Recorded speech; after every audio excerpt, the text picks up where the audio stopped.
ডিসেম্বরের বেতন, মজুরির বেতন নভেম্বর আর ডিসেম্বরে। আখিরাত ছিল আমার মঞ্জিল, আখিরাত হলো আমার গন্তব্য।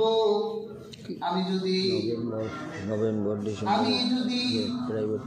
আমার সেই গন্তব্যকে, আমার সেই মঞ্জিলকে উপেক্ষা করে এই দুনিয়ার জীবনকে প্রাধান্য দেই, তাহলে আমি হলাম সীমালঙ্ঘনকারী। আমার সাধনা হবে দ্বীন এবং দুনিয়া নিয়ে। আল্লাহ রাসূল হাদিসে নববীতে বলেছেন, কুল্লুন নাসি ইয়াকুদু ফাবাইউন নাফসাহু। আল্লাহ প্রত্যেক বান্দা তার ভোরকে, তার সকালকে সে ক্রয় বিক্রয় করে দেয়।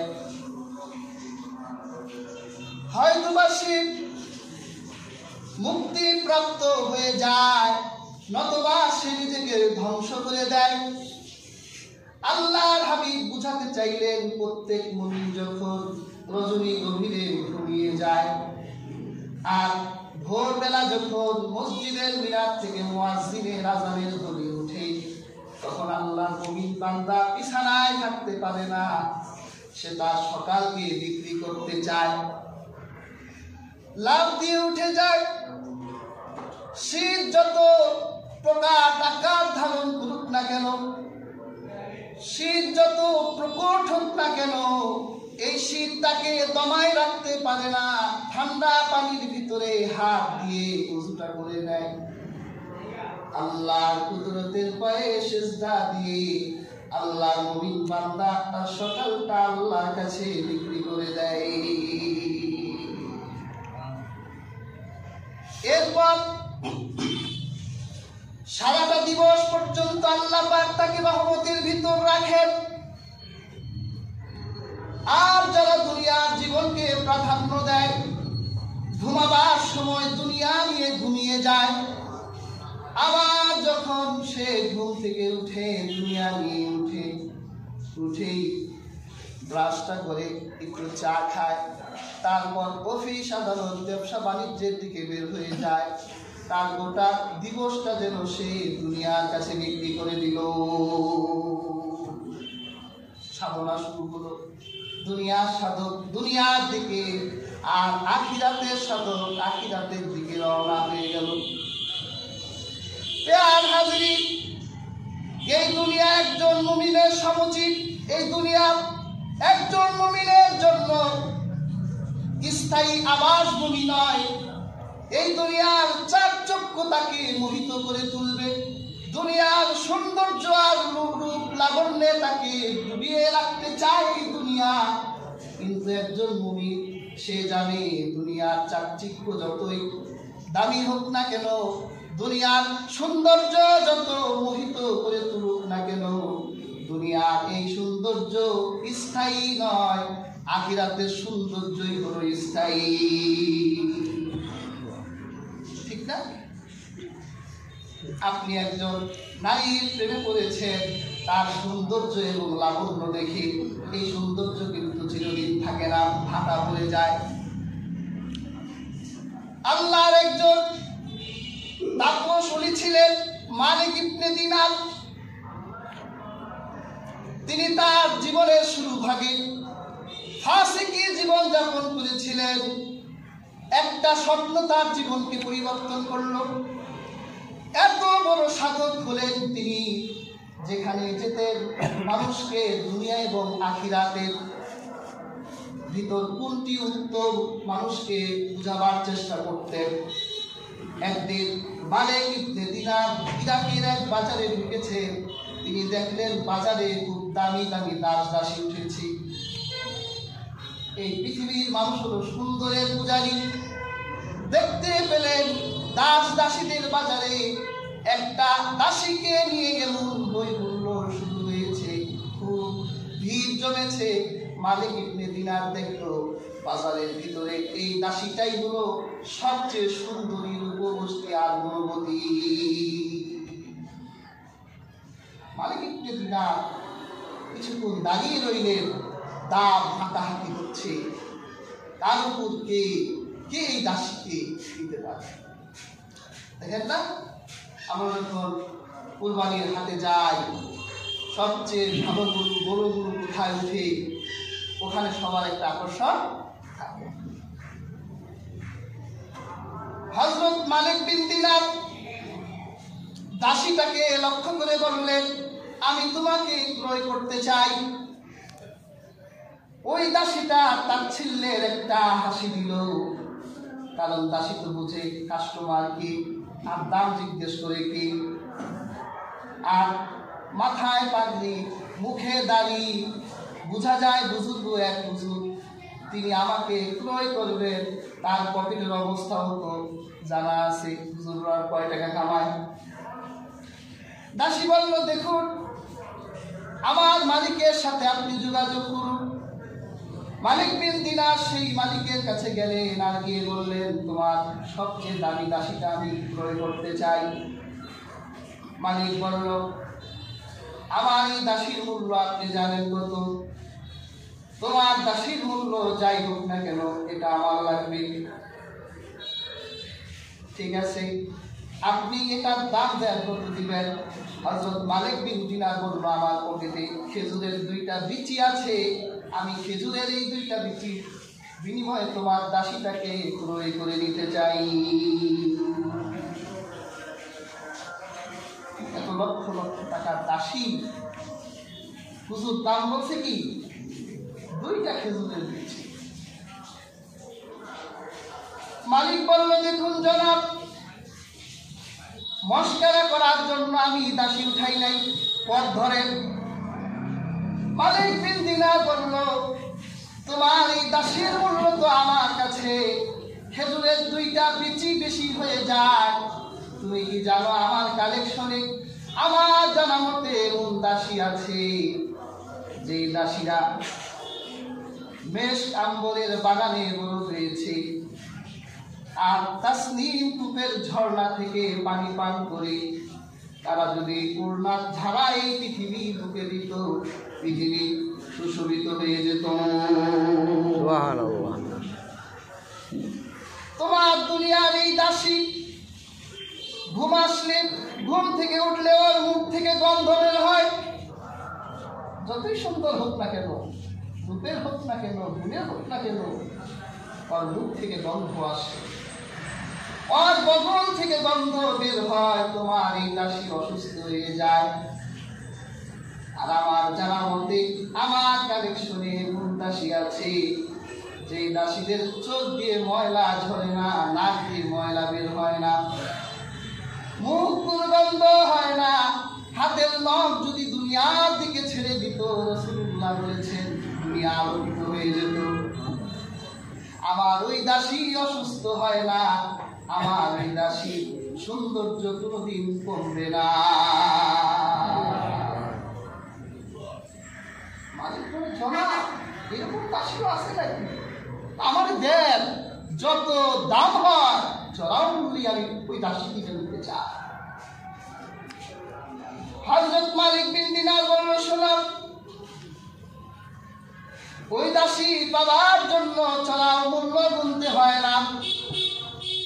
তুমি যদি এই দুনিয়ার সাধনা বাদ দিয়ে এই দুনিয়ার উপর আখিরাতের জীবন প্রাধান্য দাও, মুত্তাকির জীবন যাপন করো, মৃত্যুর পর আমার আল্লাহ জান্নাতে তোমার জন্য ওই রকম দামি দামি দাসী হুরবালাদের অপেক্ষা রেখেছে। সুবহানাল্লাহ। প্রিয় হাজরিন, এই দুনিয়ার বুকে আমরা যে সাধনা করি, এই দুনিয়ার সাধনা স্থায়ী নয়। আল্লাহ রাসূল এই দুনিয়ার সংজ্ঞা দিয়েছেন। হযরত ওমর রাদিয়াল্লাহু তাআলা আনহু থেকে riwayate এসেছে, একদিন রাহমাতুল লিল আলামিনের হুজরা মুবারকে হযরত ওমর ঢুকলেন। আল্লাহ রাসূল খেজুরের চাটাইয়ের উপর ঘুমিয়েছিলেন, নূরের জেসেমে খেজুরের চাটাইয়ের দাগ লেগে গেছে। হযরত ওমরের চোখ দিয়ে পানি ঝরে পড়ল। হে আল্লাহর রাসূল, আল্লাহ দুনিয়া আখিরাতের রাজত্ব আপনার পায়ের নিচে ঢেলে দিয়েছেন, কিন্তু আপনি জীবন যাপন করছেন। আমাকে অনুমতি দেন, আমি বাজার থেকে আপনার জন্য একটা নরম জাজিম বানাই আনি। তখন আল্লাহর হাবিব হুজরা থেকে আরবের পাহাড়গুলো দেখালেন। ওমর, আরবের এই পাহাড়গুলো দেখো। আমি মুহাম্মদুর রাসূলুল্লাহ যদি একবার বলি আরবের এই পাহাড়গুলো আমার জন্য সোনা রূপা হয়ে যায়, আরবের এই পাহাড়গুলো সোনা রূপা হয়ে আমার পায়ের সামনে হামাগুড়ি খাবে। কিন্তু দুনিয়ার বুকে আমি বিলাসিতা আরাম করার জন্য আসিনি। ওমর, আমি হলাম ওই মুসাফিরের মতো। আমার মঞ্জিল জান্নাত। মরুভূমির পথে হেঁটেছি, সূর্যের আলো ক্লান্ত করে দিয়েছে। মরুভূমিতে একটা ছায়াদার গাছ দেখতে পেলাম, আর ওই গাছের নিচে সাময়িক সময় অপেক্ষা করলাম, বিশ্রাম নিলাম। আমি বিশ্রাম নেওয়া সেই মুসাফিরের মতো। বিশ্রাম করতে গিয়ে যদি আমি বিশ্রামের এই জায়গাটাকে স্থায়ী আবাস মনে করি, তাহলে আমার মঞ্জিল হারিয়ে যাবে। কাজে হাজির সাধনা করে আল্লাহকে পাওয়ার সাধনা। জীবন তো আল্লাহ কম করে দিলেন না, হয়তো জীবনে 30টি 40টি 50টি বসন্ত পেয়ে গেলেন। কতগুলো রাত পেয়েছিলেন, কতগুলো দিন পেয়েছিলেন। দুনিয়াদারি করতে গিয়ে রাতের পর রাত খরচ করেছেন। ব্যবসা করার জন্য চট্টগ্রাম যাবেন, রংপুর, রাজশাহী, দিনাজপুর, কত জায়গায় যাবেন। জাগ্রত হয়ে দুনিয়ার জন্য সফর করেছেন। কিন্তু একটা বার চিন্তা করে আল্লাহর জন্য জীবনে কয়টা রাত যাপন করেছি। দুনিয়ার কত কিছুর জন্য কাঁদলেন, দুনিয়ার কত কিছু আপনার চোখ দিয়ে অস্ত্র ঝরালো। একটা বার চোখ বন্ধ করে দেখেন আল্লাহর জন্য কয়টা পানি ঝরিয়েছেন। এই চিন্তাটা করলে আপনি বুঝতে পারবেন দুনিয়া আপনাকে কতটুকু গ্রাস করেছে, আপনি কত বড় দুনিয়াদার। এটা আপনি বুঝতে পারবেন হাজির। আল্লাহর জন্য জীবনটা ব্যয় করুন। দুনিয়ার সাধনা বাদ দিয়ে আখিরাতকে মঞ্জিল করে আমার আল্লাহর জন্য সাধনা করতে থাকেন। অচিরেই আল্লাহর সঙ্গে আপনার দিদার হবে। فأما من أوتي كتابه بيمينه فسوف يحاسب حسابا يسيرا। আল্লাহ পাক বলেন, ইদারের দিন ডানপন্থী একটা দল উঠবে। কোনপন্থী? ডানপন্থী। খেয়াল করেন, হাসরের মাঠে 4 পন্থী লোক উঠবে। এক দল হবে ডানপন্থী, আরেক দল হবে বামপন্থী, আরেক দল হবে বিনা হিসাবে জান্নাতি, আরেক দল হবে বিনা হিসাবে জাহান্নামী। আল্লাহ পাক বিনা হিসাবে জান্নাতীদেরকে নবী রাসূল, মুত্তাকি, শুহাদা, সিদ্দিক তাদেরকে ডেকে বলবেন, আমার বান্দারা আজকে হাসর ময়দানের বিভীষিকাময় করুণ মুহূর্তে তোমাদের অপেক্ষা করতে হবে না। আমি আল্লাহ তোমাদেরকে বিনা হিসেবে জান্নাত দিয়ে দিলাম। সুবহানাল্লাহ। বলে এই পৃথিবীর বুকে যে যত বড়ই নেককার পরের যাও গুনাহ তো হয়, গুনাহ হয় না? যত বড় মুত্তাকি হোক গুনাহ তো হয়। তা আল্লাহ তাদেরকে নিষ্পাপ করবেন কিভাবে? এক বর্ণনায় এসেছে, যারা এই দুনিয়ার বুকে আল্লাহকে নিয়ে সাধনা করত, যদি তাদের জীবনে অজান্তে কোনো ভুল ত্রুটি হয়ে যায়, আল্লাহ সেই বান্দাকে যখন কবরে রাখা হয়, কবরে রাখার পর মানুষগুলো যখন আপন বাড়ি চলে যায়, তখন কবরের মাটি আল্লাহ সেই বান্দাকে 2 পাশ থেকে একটা চাপ দেয়। চাপটা কেমন হবে? বুখারীর ব্যাখ্যায় এসেছে, আল্লামা বদরুদ্দিন আইনি বলেছেন, কোন শিশু যদি ব্যথা পেয়ে মায়ের কোলে ফিরে আসে, ব্যথাতু সন্তানটিকে মা যেমন তার বুকে নিয়ে একটু মৃদু চাপ দিয়ে ঘুম পাড়ায় দেন, আল্লাহ নবীর জন্য কবরটা আল্লাহ নবীর জন্য দয়ালু মায়ের মতন হয়ে যাবে। কবরের ভিতর নিয়ে দয়ালু মায়ের মতো একটা চাপ দিয়ে ঘুম পাড়াই দিবেন। এই চাপের কারণে আল্লাহ পাক তার জীবনের গুনাহগুলো সব মাফ করে মাসুম নিষ্পাপ বানাই দিবেন। আরেক দলকে আল্লাহ পাক বিনা হিসেবে জাহান্নাম দিবেন। এর মধ্যে কাফেররা থাকবে, মুনাফিক থাকবে।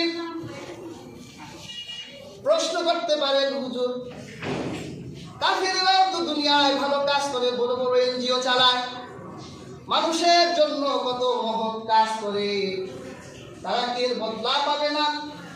আল্লাহ পাক তাদের এই বদলা দুনিয়ায় দিয়ে দিবেন। দুনিয়ায় তাদের সুখ্যাতি, সম্মান, সুনাম ছড়াই দিবেন। যেমন মাদার তেরেসা, সবাই তাদের সম্মান করে। আল্লাহ পাক দুনিয়ার যুগে তার সম্মানকে অক্ষত রাখবেন। আখিরাতে এসে আল্লাহর সামনে কিছুই পাবে না। বিচার করে দুই দলের, ডানপন্থী আর বামপন্থী। আল্লাহ পাক বলেন, فَأَمَّا مَنْ أُوتِيَ كِتَابَهُ بِيَمِينِهِ فَسَوْفَ يُحَاسَبُ حِسَابًا يَسِيرًا। আল্লাহ পাক বলেন, আল্লাহ পাক এক শ্রেণীর মানুষকে আমল নামা দিবেন তার ডান হাতে। যে ডান হাতে আমল নামা পাবেন, আল্লাহ তার জন্য বিচার সহজ করে দিবেন। কেউ বাদ যাবে না, সবাই উঠবে হাসরের ময়দানে। আমার আল্লাহ সৃষ্টি করে সব প্রাণকে আল্লাহ সেদিন উঠাবেন। এমনকি বিজ্ঞান প্রমাণ করেছে এই পৃথিবীতে একটা প্রাণী আছে, অ্যামিবা। বিজ্ঞান এই পৃথিবীতে প্রায় 9 লক্ষ প্রজাতির প্রাণ আবিষ্কার করতে পেরেছে। এর মধ্যে একটা অ্যামিবা। এটা সবচেয়ে ক্ষুদ্র, খালি চোখে দেখা যায় না, টেলিস্কোপ দিয়ে দেখতে হয়। আমার আল্লাহর আদালতে সেদিন একটা অ্যামিবাও বাদ যাবে না। এত সূক্ষ্ম হবে আল্লাহ বিচার করে, এত ইনসাফে আল্লাহ আদালত নিয়ে বিচার করবে। আল্লাহ ডানপন্থীদের বিচার সহজ করবেন। বিচার সহজের অর্থ কি? আল্লাহ রাসূল একদিন নামাজে দোয়া করলেন, আল্লাহুম্মা হাসিবনি হিসাবান ইয়াসীরা। হে আল্লাহ, আপনি আমার হিসাবকে সহজ করে দেন। হযরত মা আয়েশা রাদিয়াল্লাহু তাআলা আনহা আল্লাহর নবীকে জিজ্ঞাসা করলেন, হে আল্লাহর রাসূল, সহজ হিসাবটা কি?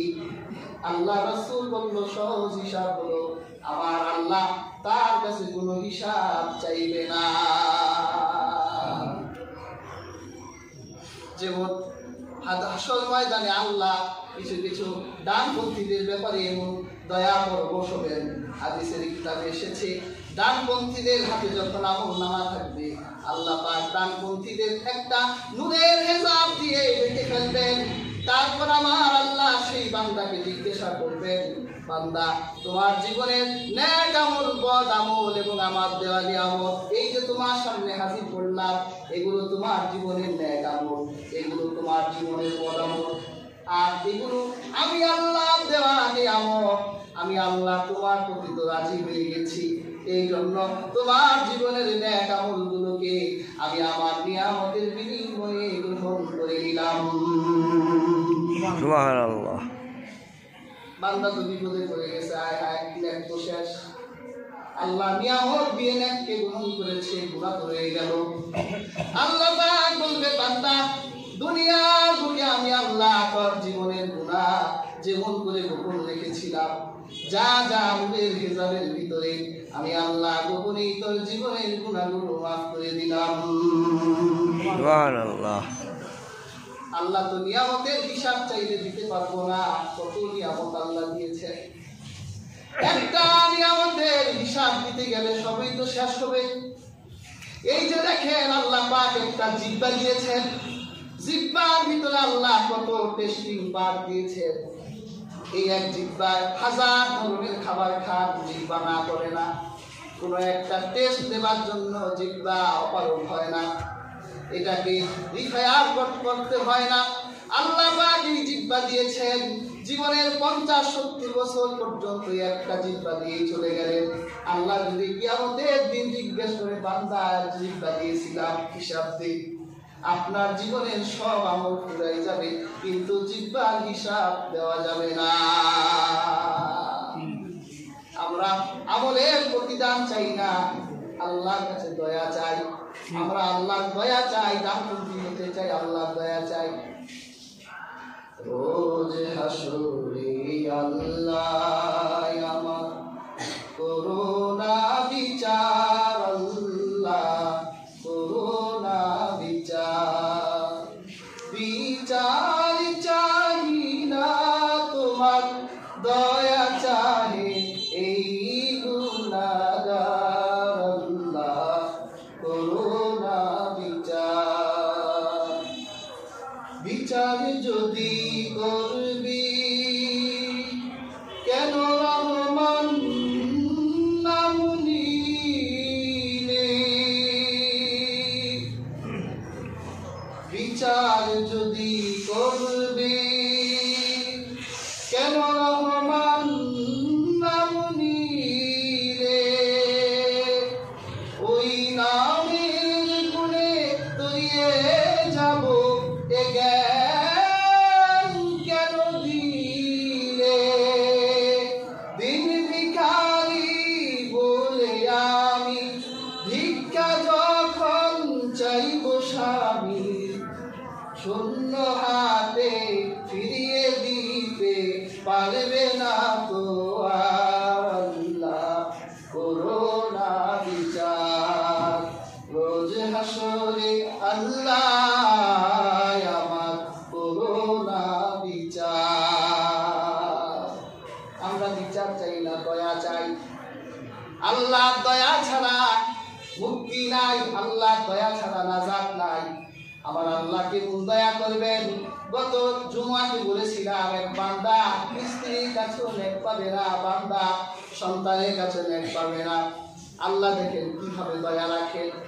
বান্দা যখন নিরাশ হতাশ হবে, বান্দা যখন ভয় বিহ্বল হবে, আল্লাহর সামনে কেমন করে দাঁড়াবো? একটা নেক নিয়ে যাওয়ার কথা ছিল, ব্যবসান হয়ে হাসরের মাঠে যখন বিচ্ছিন্ন পতঙ্গের মতো ঘোরাঘুরি করবে, হাদিসের কিতাবে এসেছে এমন এক ব্যক্তি তার সামনে এসে দাঁড়াবে যার জীবনে মাত্র একটাই নেক, আর কোনো নেক নাই। জিজ্ঞাসা করবে আল্লাহর বান্দা, আপনাকে হাসরের মাঠে সবচাইতে বেশি ব্যবসাগ্রস্ত মনে হচ্ছে, আপনাকে সবচেয়ে বেশি ভয়বিহ্বল মনে হচ্ছে, চিন্তিত মনে হচ্ছে, আপনার চিন্তার কারণটা আমাকে বলুন। আল্লাহর বান্দা বলবে, তোমার কাছে আমার জীবনের দুঃখগুলো বলে কি লাভ হবে বলো? আমি তো আমার স্ত্রীর কাছেই বললাম, তার কাছে পাত্তা পেলাম না, সন্তানের কাছে বললাম, পাত্তা দিল না, কেউ সহযোগিতা করলো না, তুমি তো আমার কেউ হও না। আল্লাহর বান্দা বলল, বলেই দেখো, আল্লাহর ইনসাফের আদালতে একটা নেকের জন্য ধরা পড়ে গেছি। ইমাম ইকরাম এই হাদিসটি বর্ণনা করেছেন। তখন আল্লাহর বান্দা বলবে, কারণ একটা নেকের কারণে জান্নাতে যেতে পারো না, আর আমি তো আমার জীবনে একটাই নেক করেছি, আমি কি এই একটা নেক দিয়ে জান্নাতের আশা করতে পারি? যাও যাও, আমি তোমার প্রতি রাজি হয়ে গেলাম, খুশি হলাম, আমার জীবনের একটা নেক আমি তোমার উপর দয়া করলাম। আল্লাহর বান্দা সারা দুনিয়ার যাবতীয় খুশি যেন তার মুখে নেমে এসেছে, খুশি নিয়ে আল্লাহর আদালতের সামনে দাঁড়িয়ে বলবে, আল্লাহ নেক তো দিয়ে গেলাম। আল্লাহ জিজ্ঞেস করবে, তোর স্ত্রী দিয়ে দিল নেকটা? না, আল্লাহ স্ত্রী নেক দেয় নাই। সন্তান নেক দিয়ে দিল? না, আল্লাহ সন্তান নেক দেয় নাই। তাহলে তোকে কে নেক দিয়েছে? তাকে আমার আদালতে ধরে নিয়ে আয়। লোকটাকে বলবে, চলো আল্লাহর আদালতে ডেকেছে। আল্লাহ রাব্বুল আলামিনের সামনে দাঁড়াবেন। আল্লাহ পাক জিজ্ঞেস করবে, বান্দা ওর স্ত্রী নেক দিল না, সন্তানেরা নেক দিল না, তুমি নেক দিলে কেন? আল্লাহ, আমার জীবনে একটি মাত্রই নেক আছে, এই নেক দিয়ে কি করবো বলো? এই জন্য তোমার বান্দার প্রতি দয়া করলাম। আল্লাহ পাক বলল, আমার থেকেও কি তোর বেশি দয়া নাকি? যা, আমি আল্লাহ তোদের দুজনের প্রতি দয়া করলাম। সুবহানাল্লাহ। এই যে আল্লাহ সহজ করে কিভাবে দেখেন, এইভাবে আল্লাহ পাক এক শ্রেণীর বান্দার প্রতি হিসাবকে সহজ করে দিবেন। আল্লাহর বান্দা এই সহজ হিসাব পেয়ে, আল্লাহর পক্ষ থেকে দয়া পেয়ে বান্দা কি করবে? আল্লাহ পাক কুরআন কারীমে বলেন, ওয়ায়ানকালিবু ইলা আহলিহি মাসরুরা। আল্লাহ। তখন আল্লাহর বান্দা আনন্দ নিয়ে, চেহারায় উৎফুল্ল নিয়ে তার পরিবারের কাছে পৌঁছে যাবে। এই আয়াতের ব্যাখ্যা এসেছে জান্নাতীদের কাছে আনন্দ নিয়ে পৌঁছে যাবে, অথবা তার সেই বাবা মা সন্তানদের কাছে পৌঁছে যাবে, আমার এই বিপদে তোমরা আমাকে নেকি দিয়ে সাহায্য করো নাই, কিন্তু আল্লাহ আমার জন্য হিসাবকে সহজ করে দিয়েছে। আল্লাহ পাক আমার জন্য জান্নাত রেখে দিয়েছে। সুবহানাল্লাহ। ওয়া আম্মা মান উতিয়া কিতাবাহু ওয়ারা'a যহরি ফাসাউফা ইয়াদ'উ সুবুরা ওয়া ইয়াসলা সাঈরা। আল্লাহ পাক বলেন, আরেকটা পন্থী হবে, আমি যাদেরকে তাদের কিতাব তাদের পেছন দিক থেকে দিব। সূরা ইনশিকাকের এই আয়াতে কিতাব তাদের আমলনামা পেছন দিক থেকে দেওয়ার কথা এসেছে, আর সূরা হাক্কায় এসেছে বাম হাতে দিবে। হাজির, অপরাধী যে হবে, আসামি যে হবে, আল্লাহ কিয়ামতের দিন তাকে অপরাধীর বেশি উঠাবেন, আসামির বেশি উঠাবেন। দেখেন না, দুনিয়ার আদালতে যখন আসামিকে উঠানো হয়, ডান্ডা বেঁধে দেওয়া হয়, সেগল পড়ানো হয়, এরপর অপমান আর বেইজ্জতির সঙ্গে আদালতে তোলা হয়। এখানে যদিও ইনসাফ হয় না, অপরাধীকে অপরাধী বানিয়ে ডান্ডা বেঁধে হাতে দিয়ে বেইজ্জতি করতে চায়, কিন্তু অবশেষে আল্লাহ তাদের বেইজ্জতি করে দেয়। কিন্তু আল্লাহর আদালতে যে অপরাধী, আল্লাহ তাকে অপরাধীর বেশি ভাবে। হাদিসে এসেছে তার ডান হাত কাঁধের উপর আল্লাহ পাক শিকল দিয়ে বেঁধে দিবেন, আর বাম হাত পেছনে থাকবে। হাসরবাসীরা অপরাধীকে দেখলেই চিনবে এটা অপরাধী। এই অপরাধী ঘুষ খেত, সুদ খেত, জেনা করত, ব্যভিচার করত, জুলুম করত, অহংকার করত, মানুষকে অবজ্ঞা করত। এই অপরাধী বিভিন্ন অপরাধে অপরাধী আর আসামি হয়ে গেছে। এই জন্য আল্লাহ পাক কিয়ামতের দিন ওকে হিসাবের আদালতে তুলবে। ওর জন্য ইনসাফের আদালত কায়েম করা হয়েছে, ওর বিচার আচার হবে। এই জন্য আল্লাহ পাক এই অপরাধীদেরকে হাত পিছনে রেখে তারপর তাদের আমলনামাগুলো পেছন দিক থেকে চলে মারবে। নে তোর আমলনামা, দেখ তোর জীবনের ফির কি অন্যায় করতে, কি অবিচার করতে। যদি অস্বীকার করস তাহলে এই হাজার লক্ষ কোটি হাসরবাসীর সামনে তোর 50 বছরের সিনেমা ছেড়ে দিব। তুই নিজে দেখবি, সমস্ত হাসরবাসীরা তোর জীবনের সিনেমা দেখবি। হয়তো সেদিন টেবিলের নিচ দিয়ে ঘুষ খেয়েছিলে, কেউ দেখে নাই, ক্যামেরায় উঠা আছে। সিনেমা সাথে দেখ বেটা, কি অন্যায় করেছিস দেখ। অস্বীকার করবি তো জীবনের প্রত্যেকটি কর্মকাণ্ডকে সেদিন দেখাবো। কত ইহানত, কত অপমান আর কত বেইজ্জতি সেদিন আসবে। এই বেইজ্জতি শেষ হাজির। আমরাও কিন্তু আল্লাহর আদালতে সাধক হিসেবে উঠতে চাই, তবে দুনিয়ার সাধক নয়, আখিরাতে আল্লাহ রাজিয়া খুশির সাধনা করতে চাই। যদি সেই রকম পর্যায়ে সাধক হই 50,000 বছর কষ্ট করতে হবে না। সূর্যের নিচে দাঁড়িয়ে থাকা সম্ভব নয়। পায়ের নিচে যতটুকু জায়গা, এর বেশি জায়গা পাওয়া যাবে না। 1 ঘন্টা দাঁড়াই থাকতে অবস্থা কেমন হয়?